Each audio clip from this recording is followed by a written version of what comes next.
it's going to work. The issue is that in YouTube, you're restricted to 15 minutes. Oh. That would be a problem.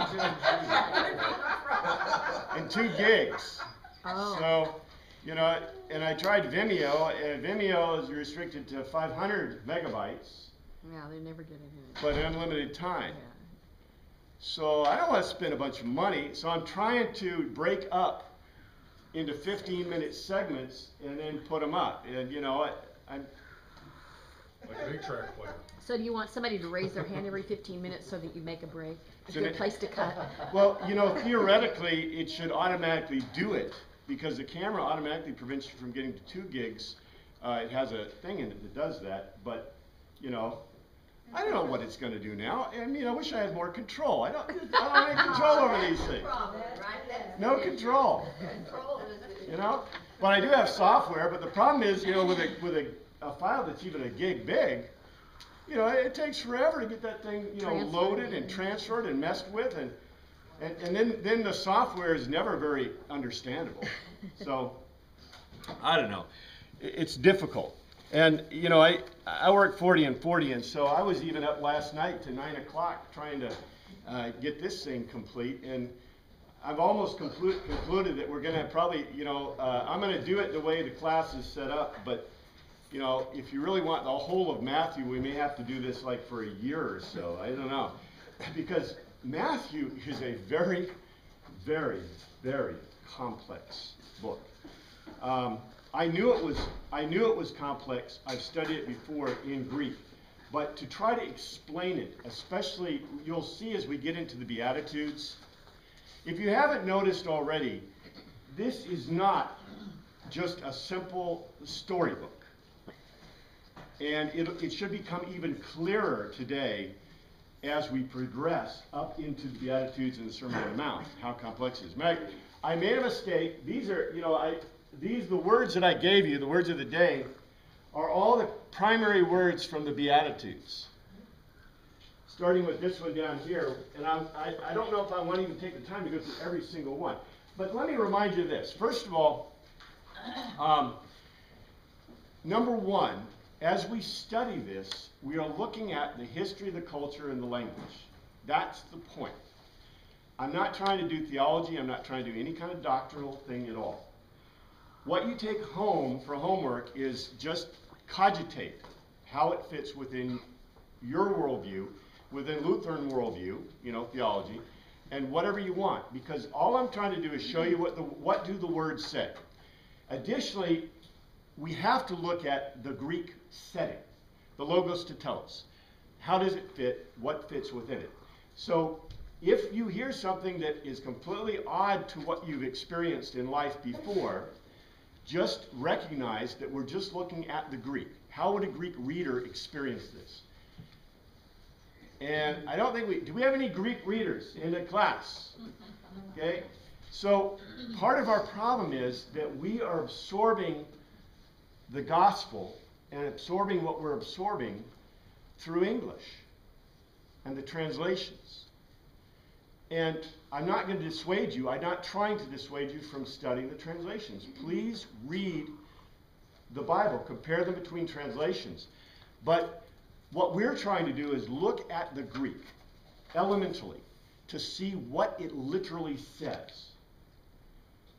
Kind of like being a literalist. Because if I'm a literalist, I don't have to argue with people. I just say, this is what the Greek says, you know, and then we can go on from that. What we're going to find out today, remember I've talked about versification? Verses were added late. I mean, over 800 years afterwards. Punctuation is a late invention. Didn't exist. All the words were squished together.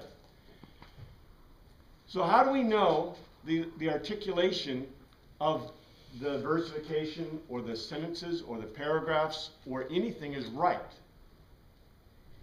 We don't. We have no idea. The only way you would know is, remember how I've told you that this stuff was passed on to us? You know, if you were Paul or you were Matthew, you'd bring in your graphia, you bring in your scribe, and he'd bring all the paperwork, and you'd do this stuff, and he'd write it, and he'd read it out to you, and then he gives you 3 copies. And then to pass it on to the next person, you sit you know, that person stands in front of you or sits in front of you, and you sit there with the other one, and you read it to them. They memorize everything, the articulation, the pauses, the sentences, the paragraphs, all that bit. And then they go to wherever you're sending that letter or that epistle or that whatever it is, the gospel, to whoever it's meant to go to. And they read it. They read it with your articulation. They read it with your pauses. They read it with your, hopefully with your drama. See? And that's the way it was passed on for years and years and years and years until we came to the modern era. In the modern era, what do? Printed word. We have printed word. I give it to you and say, read it. You know, today we're even trying to get rid of lecture. I think, you know, in all the studies we've done, the best way to educate people in general is the way we're doing it right now. You sit in a class, you have material, the lecturer supposedly should have at least some level of degree of knowledge more about the material. They present it to you in a forum where you can ask questions, answer questions, and come to some knowledge of that material. Nowadays, we're trying to go to pure books or pure computer stuff. And I think we'll lose knowledge. If you haven't noticed, have we lost knowledge from what the Gospels or the documents said? Oh, yeah.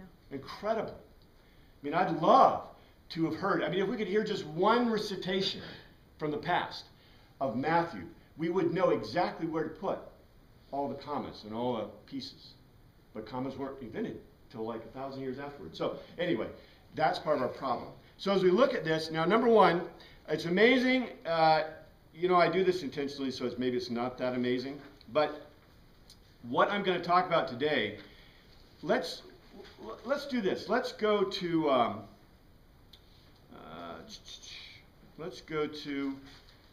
the part we skipped on purpose because we couldn't get there last time. Because I have to make a couple of comments about it. It's 12, I think it's 12:4. 4:12 is where we'll start. And then I'll go back to the words of the day if we can do that. So, we were looking at specifically in this section the nature of Christ, the nature of the Christ. And what we have is we have a natural transition. The natural transition is from the nature of Christ to, we'll find out what in just a second. I've already told you, but that's okay. I'll spring it on you again. But remember, he was talking to Satan. He had this satanic thing, and he finally, he was talking to the diabolos, right? The guy without a point. And at the end, he reveals who the guy without a point is Satan. And someone mentioned this comment, and I think it's a beautiful comment. They said, could there have been disciples with him in the wilderness? And the answer to that in Greek literature is yes. Because in Greek literature, it doesn't care anything that's extraneous. So there could have been 150 guys there, or gals, or people, who knows? Essenes, zealots, who knows who were with him in the wilderness. It doesn't tell us he was alone in the wilderness. It simply tells us that the diabolo came to him. That at the end he reveals was Satan. And so the same thing's true today when we look at, for example, the disciples, because I want to just touch really quickly on it. But listen to what happens. And the reason I gave you the pictures, so if you have your pictures, your chart from last week, it says in 12, when Jesus heard that John had been put in prison, okay, every Greek person in this period, every person there who read this would know, where did they put John in prison?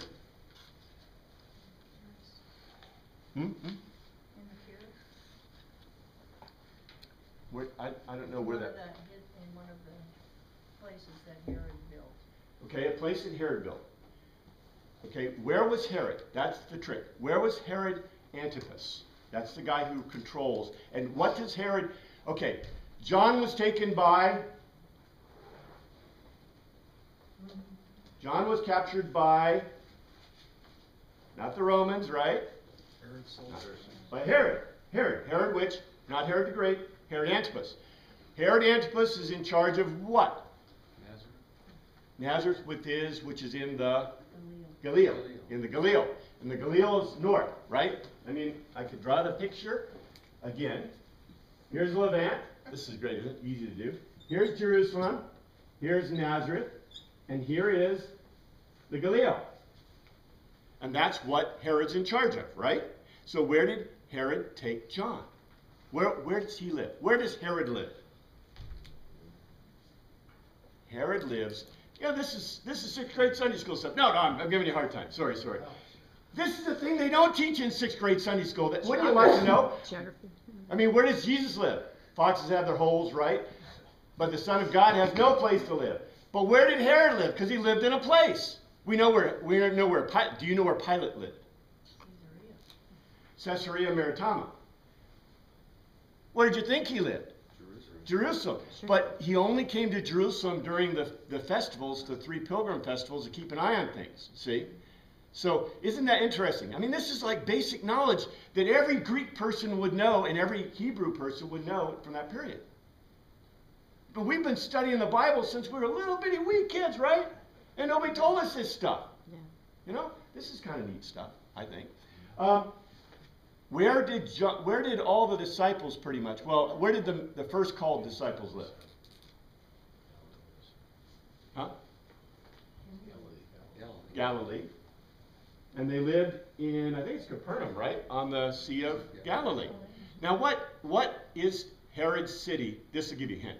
The city that Herod built on the Sea of Galilee, close to Capernaum, built on tombs, so the Orthodox Jews would not go inside of it. Tiberias. Tiberias is up here in the peak. It's a pretty cool city, especially for the ancient world. That's where Herod lived. So where did Herod bring John? To Tiberias. And the Jordan River comes from the Sea of Galilee down this way into the Dead Sea. And where was John preaching? On the Jordan. Which side of the Jordan? Southern. In the southern area. Okay, here's Jerusalem. He was in Bethany, right? And Bethany was on the east side. Who controls the east side? This is important stuff. The Decapolis is right up here. The Parthians, this is kind of a no man's land. Who owns it? Nobody owns it. It's desert. Nobody wants it anyway, you know. The Parthians are the guys that are opposed to Rome. They're the remnants of the Seleucid Empire. They still control this area. Nobody controls this. Dead man's land. So why was John there? He was his own. So it wouldn't be bothered by the Romans who controlled Judea and by Herod. So Herod went, and guess you can guess how he went, right? A bunch of soldiers. And snuck. He snuck down there. It's no man's land. Sneak down there, take John, right, and bring him back up to Tiberias. He can't go on the west side. If he goes on the west side, what happens? Romans interfering. International incident, right? The Parthians, they're opposed to Rome because Herod was aligned with the Romans, right? So, watch what happens. This is really important. So, Herod goes and gets John and brings him to Tiberias. When Jesus heard that John had been put in prison, he returned to Galilee. Okay. The bad guy in this story is Herod. Herod is bringing his soldiers secretly to Bethany and stealing John away. And goes back to Tiberias. Where did Jesus go? Same direction. In the same direction. Now, this is really important. Where would you go? The other way. Run the other way. Because remember, you remember. What was the message of John the Baptist? Repent because the Balasalis of Oranos is a Jesus, right? Is approaching. That was his message.